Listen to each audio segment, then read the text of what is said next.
la terre. Pour la famille Dutton, elle représentait tout, un héritage préservé pendant près de 150 ans.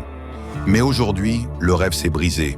Ce qui était autrefois un sanctuaire a été arraché, laissant Cassie face à ses propres démons et à un vide immense. On ne revient pas dans le feu par simple plaisir.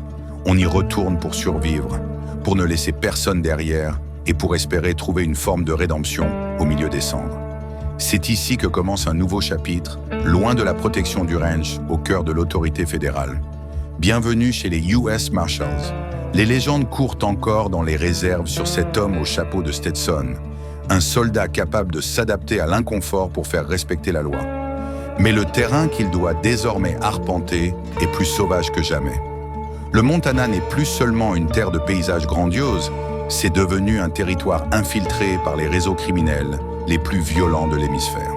Entre les animaux sauvages et deux gangs impitoyables, chaque mètre carré de cette région accidentée est un piège mortel.